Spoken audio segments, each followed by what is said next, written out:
نحمده ونصلي على رسوله الكريم اما بعد فاعوذ بالله من الشيطان الرجيم بسم الله الرحمن الرحيم رب اشرح لي صدري ويسر لي امري واحلل عقدة من لساني يفقهوا قولي ربنا لا تؤاخذنا ان نسينا او اخطانا۔ فرعون کے دربار میں ایک بڑے عہدیدار درباری ہی تھے، اور جس وقت حضرت موسیٰ کے اعلان نبوت کے بعد ان لوگوں نے آپس میں حضرت موسیٰ کے قتل کے مشورے شروع کیے، تو اس وقت پھر انہوں نے اپنے آپ کو ظاہر کیا۔ شروع میں تو قرآن کہتا ہے کہ اپنے ایمان کو چھپائے ہوئے تھے، لیکن اس تقریر میں پھر انہوں نے بالکل اعلانیہ بتا دیا کہ میں اسلام قبول کر چکا ہوں۔ آل فرعون میں سے ایک بندہ مومن نے یہ کہا اس موقع پر جب یہ گفتگو ہو رہی تھی، جو قرآن کہتا ہے کہ اس وقت اپنا ایمان چھپائے ہوئے تھے، کہ تم ایک بندے کو اس لیے قتل کرنا چاہتے ہو کہ وہ صرف یہ کہہ رہا ہے کہ اللہ میرا رب ہے، اور وہ تمہارے پاس روشن نشانیاں لے کر آیا ہے تمہارے رب کی طرف سے، اور دیکھو اگر وہ جھوٹا ہے تو اس کے جھوٹ کا وبال اسی پہ پڑے گا، لیکن اگر وہ سچا ہے تو پھر جن چیزوں کی وہ وعید دے رہا ہے ان میں سے کوئی تم پہ آ نہ جائے۔ یہاں سے انہوں نے گفتگو شروع کی اور ایک عدل پہ مبنی بات ان کے سامنے رکھی کہ صرف اتنا کہہ دینے پہ کہ اللہ میرا رب ہے تم اس کو قتل کرنا چاہ رہے ہو۔ گفتگو یہ طویل ہے، اس میں فرعون بھی بیچ میں مداخلت کرتا رہا ہے، اور ان کی باتیں کا مدلل جواب دینے کے بجائے وہ جو فضول گفتگو حضرت موسیٰ کے مقابلے میں اس نے کی تھی کہ ایک محل بنا دو میرے لیے حامان اور میں چڑھ کے دیکھوں کہ موسیٰ کا خدا کیسا ہے، یہاں پھر اس نے وہی دوبارہ اس نوعیت کی گفتگو کی۔ انہوں نے بہت تنبیہ بھی کی، سمجھایا۔ اس کے بعد وہ آخری حصہ میں لے رہا ہوں ان کی گفتگو کا، جب انہوں نے بالکل واضح انداز میں بتا دیا تھا کہ اب کیا ہوگا۔ اس شخص نے جو ایمان لایا تھا اس نے کہا کہ میری قوم میری بات مان لو، میں تمہیں صحیح چیز کی طرف، صحیح راستے کی طرف تمہاری رہنمائی کر رہا ہوں۔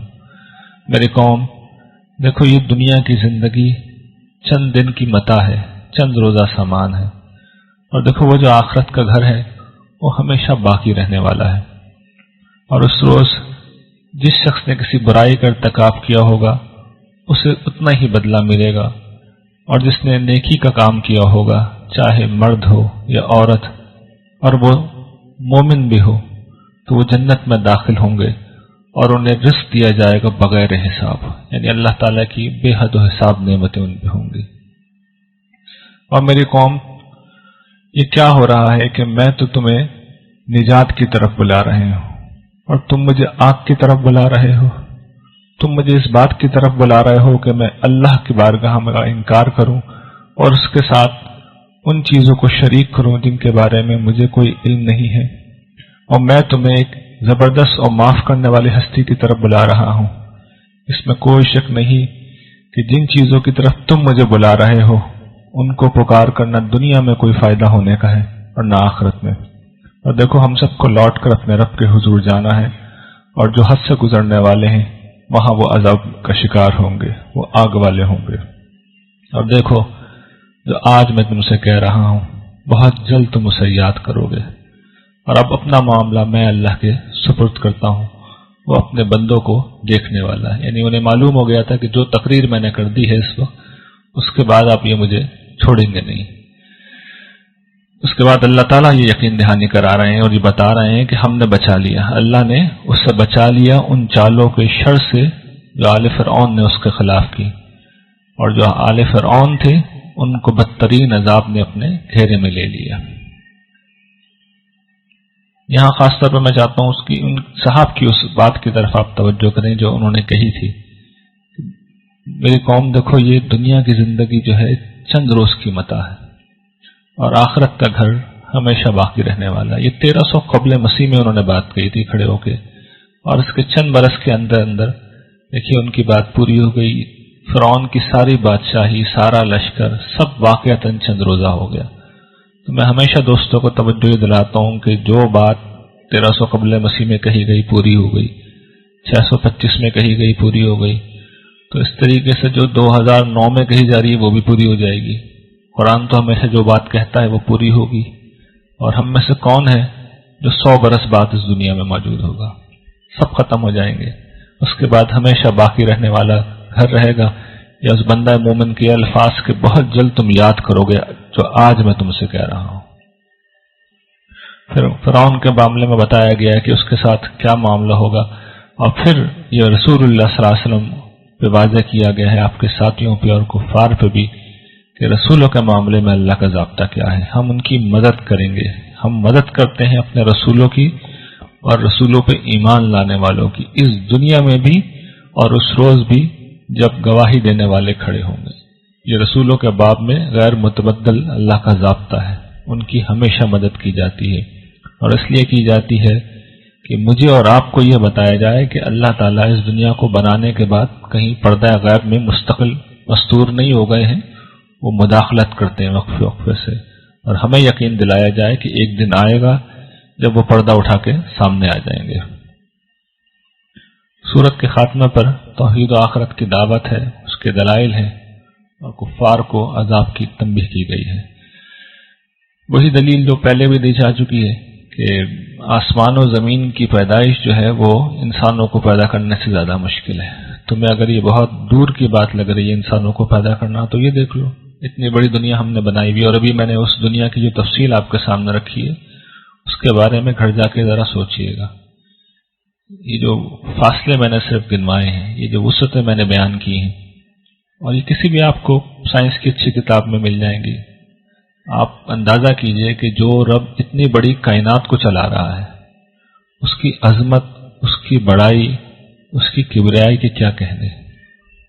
یعنی ہم تو یہ سوچ سکتے ہیں نا کہ یہ دنیا ہے، ٹھیک ہے، یہ دنیا اچھا جی آسمان ہوگا، لیکن آپ چلتے چلے آئیں، دنیا ختم ہی نہیں ہوگی، اور جو رب اسے چلا رہا ہے وہ لمحے بھر کے لیے بھی غافل نہیں ہوتا، اور اس کے لیے کچھ بھی نہیں ہے اس کی بادشاہی میں۔ تو اس کی عظمت کا جب انسان تصور کرتا ہے تو سچی بات یہ ہے کہ اگر ایمان کی کوئی رمق ہے تو آدمی کے دل پہ لرزہ طاری ہو جاتا ہے، اور وہ پروردگار پھر پکار کے کہتا ہے کہ میرے بندوں مجھے پکارو، میں تمہاری پکار کا جواب دوں گا، تمہاری فریاد رسی کروں گا۔ جو لوگ میری عبادت سے استکبار کرتے ہیں، تکبر کر کے منہ موڑتے ہیں، ان کو میں ذلیل کر کے جہنم میں داخل کروں گا۔ دیکھیے وہ بار بار ہمیں سمجھاتا ہے کہ مجھ سے مانگو اور صرف مجھ سے مانگو، میرے علاوہ کسی سے مت مانگو، اور میں ہی دینے والا ہوں اور میں ہی دیتا ہوں۔ پھر وہی دلائل دیے ہیں خداوند عالم نے اپنی ربوبیت کے اور قدرت کے، اور ساتھ میں قدم قدم پہ ان کو متنبع بھی کیا جا رہا ہے کہ دیکھو اگر یہ نہیں مان رہا ہے تو پھر اس انجام کے لیے تیار رہو کہ جب ان کی گردنوں میں توق ڈال دیے جائیں گے اور ان کے پاؤں میں زنجیریں پڑی ہوئی ہوں گی، اور اس وقت فرشتے انہیں چلا کے نہیں لے جا رہے ہوں گے، زنجیروں سے پکڑ کے گھسیٹتے ہوئے لے جا رہے ہوں گے۔ کہاں پہ؟ کھولتے ہوئے پانی میں، اور جب وہ پانی انہیں پلا دیا جائے گا تو دوبارہ وہ آگ میں جھونک دیے جائیں گے، اور اس وقت ان سے پوچھا جائے گا، یہ اب ان کی مذاق اڑانے کے لیے پوچھیں گے فرشتے، مالک نام ہے جہنم کے داروغوں کا، کبھی ہنستے بھی نہیں ہیں وہ، ان سے پوچھیں گے کہ اب بتاؤ جن کو تم خدا کے ساتھ شریک کرتے تھے وہ کہاں گئے؟ وہ کہیں گے کہ ہم سے وہ کہیں گم ہو گئے۔ پھر وہ دیکھیں گے یہ تو ہم اپنے گناہوں کا اعتراف کر رہے ہیں، تو دوسری بات کہیں گے نہیں ہم تو کسی کو بلاتے ہی نہیں تھے اللہ کے سوا، ہم کسی کو نہیں بلاتے تھے، جھوٹ بولیں گے۔ تو اللہ تعالیٰ کہتے ہیں کہ ایسے ہی کافر گمراہ کیے جائیں گے۔ سورہ فصلت ہے، عرب میں اسے فصلت کہا جاتا ہے، ہمارے یہاں حامیم سجدہ کہا جاتا ہے، اور اس کا موضوع بھی وہی ہے جو سورہ مومن کا تھا، کہ خدا کی صفات عالیہ کا یہ تقاضا ہے کہ وہ نیک و بد کو ایک جیسا چھوڑ نہیں سکتا، یہ ممکن نہیں ہے اس کے لیے کہ وہ اپنے صالحین کے ساتھ بھی وہی کرے جو گناہ گاروں کے ساتھ۔ اگر دنیا ایسے ہی ختم ہو گئی تو پھر تو یہ خدا کے اوپر دھبا ہے، بڑا الزام ہے اس کے اوپر۔ اس کی تمہید میں 8 آیت میں یہ بتایا گیا ہے کہ قرآن کریم اللہ تعالیٰ نے اپنی رحمت کی وجہ سے نازل کیا ہے، اور اس کا مقصود یہ ہے کہ جو سزا و جزا برپا ہونے والی ہے اس کے آنے سے پہلے لوگوں کو متنبع کر دیا جائے۔ شروع قرآن اس بات سے، یہ صورت اسی بات سے ہو رہی ہے کہ اس قرآن کا نزول الرحمن الرحیم کی طرف سے ہے، اور یہ عربوں کے لیے بالکل جو فصیح عربی زبان ہے اس میں نازل ہوا ہے تاکہ وہ سمجھ لیں.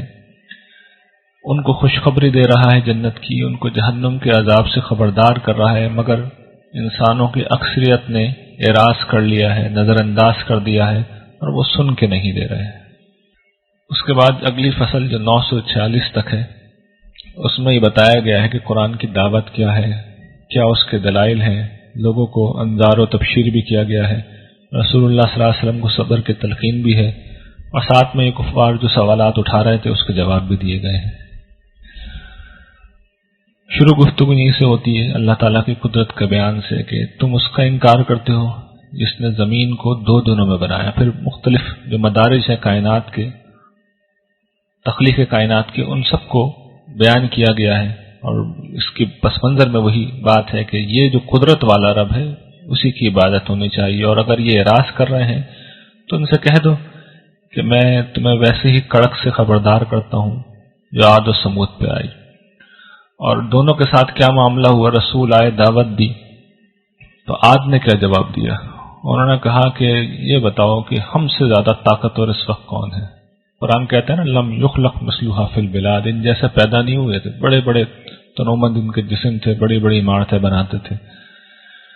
تو اللہ تعالیٰ جواب میں انہیں بتاتے ہیں کہ کیا انہوں نے نہیں دیکھا کہ جس اللہ نے انہیں پیدا کیا ہے وہ ان سے زیادہ طاقتور ہے. یہ ایک نفسیات ہوتی ہے. قرآن نے اصل میں نفسیات کا بیان کیا ہے جو ہم اس سے پچھلے گروپ میں دیکھ چکے ہیں. نہ ماننے کی وجہ ہوتی ہے ایک تکبر ہوتی ہے اس میں کہ آدمی اپنے آپ کو کوئی چیز سمجھتا ہے. اور انسان کی بڑی میں نے عجیب چیز دیکھی ہے کہ آدمی کی بڑی میموری بڑی شارٹ ہوتی ہے. وہ صرف حال میں جیتا ہے.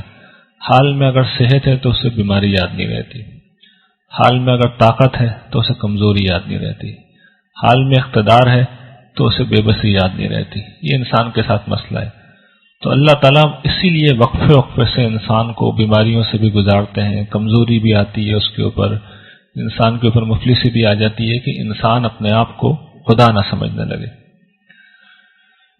سمود کا معاملہ قرآن کہہ رہا ہے کہ یہ ہوا کہ ہم نے انہیں راہ دکھانا چاہیے، لیکن ان لوگوں نے ہدایت پر اندھے پن کو پسند کیا. یہ بھی ایک نفسیات ہوتی ہے کہ ان کو جب بات سمجھائی جاتی ہے تو ان کے سامنے دنیا کی محبت اتنی غالب ہو جاتی ہے، حوث زر ان پہ اتنی غالب ہو جاتی ہے، عارضی مفادات اتنے غالب ہو جاتے ہیں کہ وہ ہمیشہ ہدایت پر اندھے پن کو پسند کرتے ہیں. تو قرآن بتا رہے ہیں کہ پھر دونوں نے اپنا انجام دیکھ لیا. اور یہ تو دنیا کا تھا. قیامت کے دن جب اللہ کے یہ دشمن اکٹھے کیے جائیں گے آگ کی طرف تو ان کی درجہ بندی ہوگی، اور جب وہ اس پہ پہنچیں گے تو اس وقت ان کی سماعت، ان کی بصارت اور ان کی جسم کی کھال، اس کے رونگٹے، سب ان کے خلاف گواہی دیں گے، ان کے اعمال کی. اس وقت اللہ تعالیٰ کا ایک ڈائلاگ نقل کر رہا ہے کہ وہ اپنے جسم سے یہ پوچھیں گے کہ تم نے ہمارے خلاف گواہی کیوں دی؟ تو وہ یہ کہیں گے کہ ہمیں آج اسی اللہ نے گویائی دی ہے جس نے ہر چیز کو گویائی دی ہے، اور اسی نے تمہیں پہلی دفعہ پیدا کیا تھا اور اسی کی طرف اب تم لوٹائے گئے ہو. یہ ہوگا، ہر انسان کے ساتھ ہوگا کہ قیامت کے دن گواہیاں پیش ہوں گی. آدمی کا فیصلہ اللہ تعالیٰ اپنے علم کی بنیاد پہ نہیں کریں گے. معاملہ یوں نہیں ہوگا کہ میں جانتا ہوں تم نے فلاں موقع پہ کیا کیا تھا اس لیے اب تم میری ضد میں آ جاؤ. اللہ تعالیٰ اپنے عدالت کے منصب پر جلوہ فرما ہوں گے، لوگ ایک ایک کر کے پیش ہوں گے، تو اس روز گواہیاں آئیں گی. آدمی کو جن لوگوں کے ذریعے سے اچھی بات پہنچی انہیں بھی گواہی کے طور پہ بلایا جائے گا. جس امت کا سے اس کا تعلق ہوگا اس کے رسول کو یا اس کے نبی کو بلا لیا جائے گا. جو کتاب پہنچی ہوگی اس کو بھی بلا لیا جائے گا. جو فرشتے ہوں گے ان کو بھی بلایا جائے گا. اور پھر انسان کے اپنے اعضا بھی گواہی دیں گے. تو ان گواہیوں کی بنیاد پہ پھر اللہ تعالیٰ فیصلہ کریں گے. اور پھر اللہ تعالیٰ ان سے کہتے ہیں کہ تم دنیا میں یہ اندیشہ ہی تم نے کبھی نہیں کیا، اس کا خیال ہی نہیں کیا کہ ایسا وقت بھی آ سکتا ہے کہ تمہاری سماعت، تمہاری بصارت اور تمہاری یہ جسم بھی تمہارے خلاف گواہی دے سکتا ہے. یہ تمہارا خیال تھا کہ ہمیں کچھ پتہ ہی نہیں ہوتا. اللہ تعالیٰ بظاہر نظر نہیں آ رہا ہے تو ٹھیک ہے، جو دل چاہ رہا ہے کر لو. اور تمہارا یہی گمان تھا کہ اللہ تعالیٰ کچھ نہیں جانتے، جو تم کر رہے ہو اس سے واقف نہیں ہے. یہی تمہارا گمان تھا جس نے تمہیں، رب کے متعلق تمہارا یہ گمان تھا جس نے تمہیں برباد کر دیا اور تم آج نقصان اٹھانے والوں میں سے ہو گئے.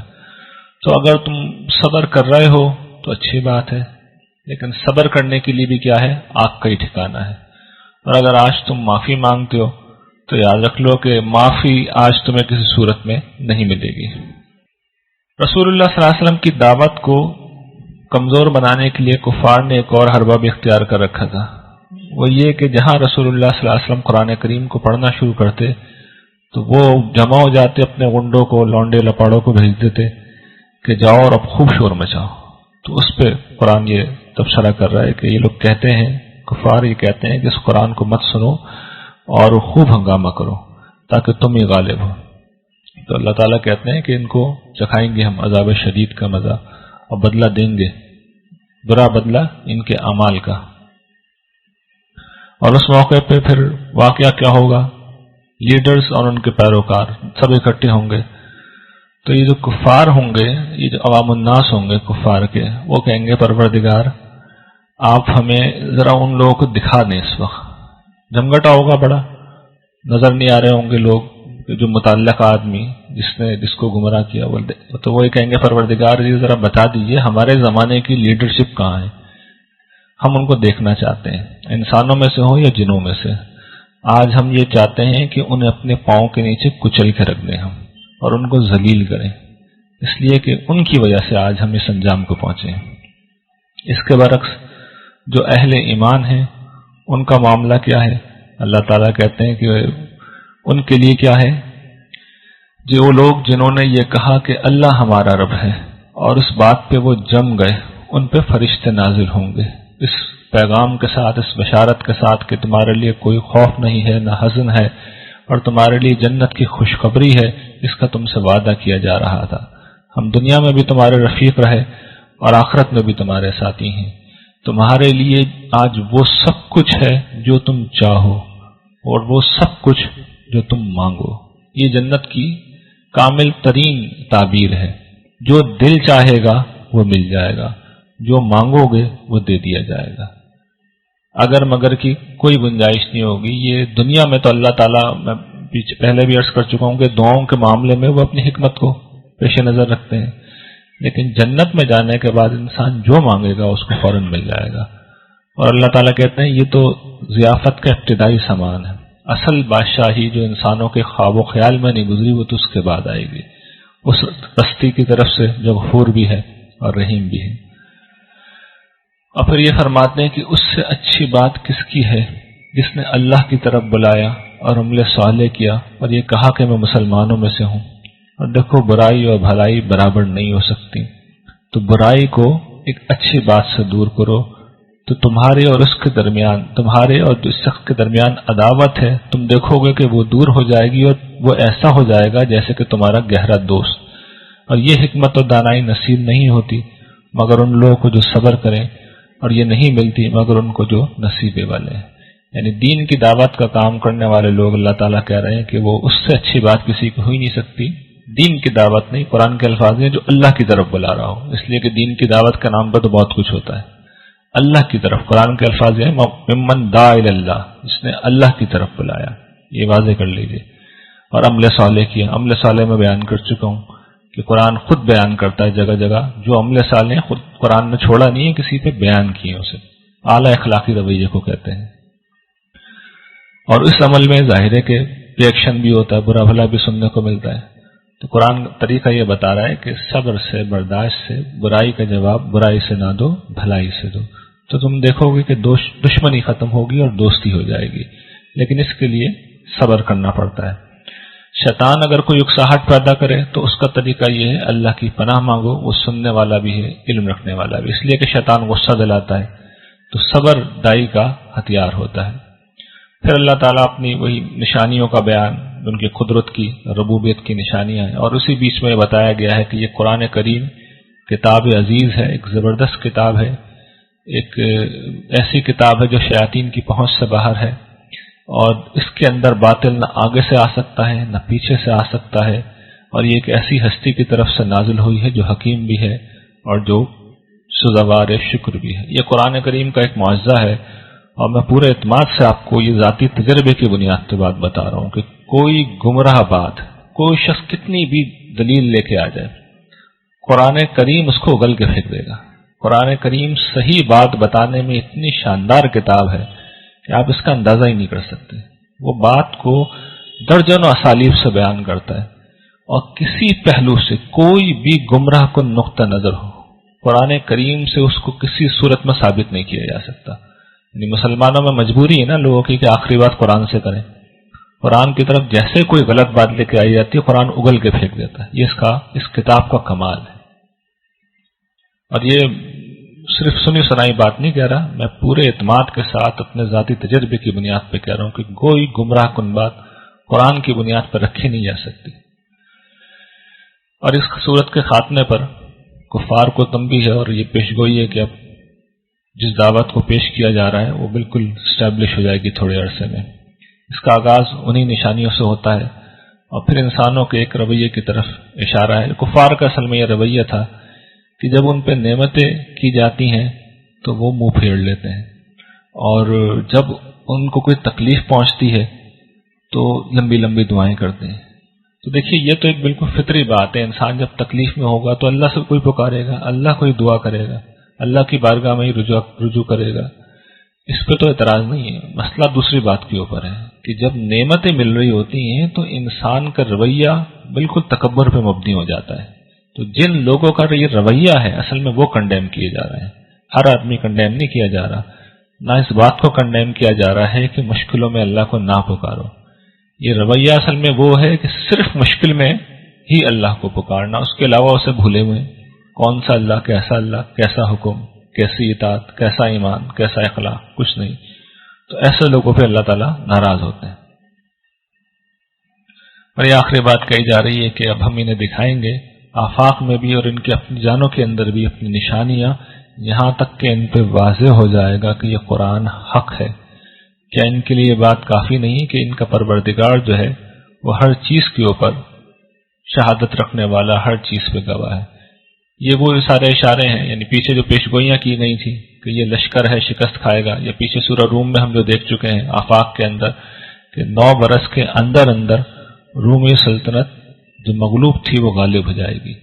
تو یہ ساری نشانیاں چند برسوں کے اندر اندر بالکل واضح طور پہ پوری ہو گئی، اور اس کے بعد سب کو معلوم ہو گیا کہ سچائی کیا ہے، حق کیا ہے اور جھوٹ کیا ہے۔